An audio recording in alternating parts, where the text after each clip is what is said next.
நான் பார்த்துக்கிட்டு இருக்குது மதுரையில் நம்ம தல்லாகுளம், அதாவது அந்த கருப்பண்ணசாமிக்கு எதிர்த்தாப்புல பார்த்திங்கன்னா ஜெய் விஞ்ச் வீர ஆஞ்சநேயர் கோயில் இருக்கும்.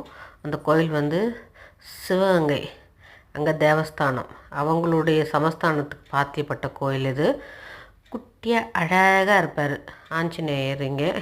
அதாவது மூர்த்தி சின்னதாக இருந்தால் கீர்த்தி பெருசு. அது மாதிரி ரொம்ப அருமையாக இருக்கும் இந்த கோயில். சரி, நிறைய பேருக்கு இது தெரியாது. அந்த ராஜம் பிளாஸா அந்த இதுலேயே இருக்கும். அது பக்கத்தில் இந்த ஆஞ்சநேயர் கடை பக்கத்தில் தான் ஒரு சிப்ஸ் கடை இருக்கும். அதை பார்த்து அடையாளம் கண்டுபிடிச்சிக்கலாம். அந்த கார்னரில் ஒரு பெட்ரோல் பங்க் இருக்கும். பெட்ரோல் பங்க் பக்கத்தில் ஆஞ்சநேயர் கோயில், அதுக்கப்புறம் சிப்ஸ் கடை, அதுக்கப்புறம் ராஜம் பிளாஸா. அப்படி பார்த்தீங்கன்னா உங்களுக்கு தெரியும். ரொம்ப அருமையான ஒரு கோயிலுங்க. 1000 வருடம் பழமையான கோயில் இந்த கோயில்.